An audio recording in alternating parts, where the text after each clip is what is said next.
Mahigit 4,000 botante ang dumagsa sa isinagawang mall voting sa Cebu City. Bumoto rin ngayong araw ang mga persons deprived of liberty sa lungsod. Yan ang ulat ni Jessie Atienza. Hindi man sila malayang makalabas, pero ngayong araw malaya silang bumoto.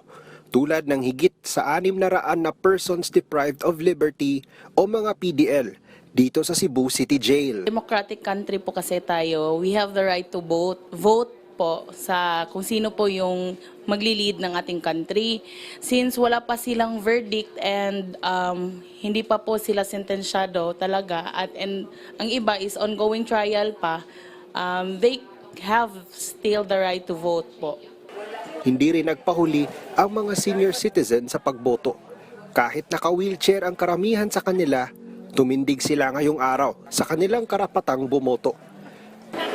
2 mall voting center ang binuksan sa Cebu at tinatayang nasa 4,000 botante ang dumagsa sa isang mall sa lungsod ng Cebu at sa bayan ng Konsolasyon. Ayon sa COMELEC, mahalaga ang mall voting center dahil malalaman nila kung ano pa ang mga pwede nilang mapabuti sa proseso.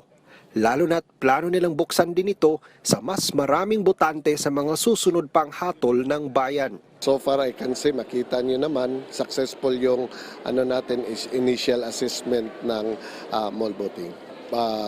Palagay ko ma-expand yung kuan, hindi lang limited sa 5 clustered precinct o sa isang barangay. Siguro it will be ma-implemento sa ibang mga barangay. Sa huling tala ng COMELEC Region 7, tinatayang nasa higit 7 milyong botante ang nakarehistro sa Central Visayas. 2 air assets naman ang idineploy ng Visayas Command ng Armed Forces of the Philippines sa Negros Oriental na magsisilbing air support o air transport sa mga election returns o ng mga tropa kung kinakailangan. Mula sa PTV Cebu, Jessie Atienza para sa Bayan.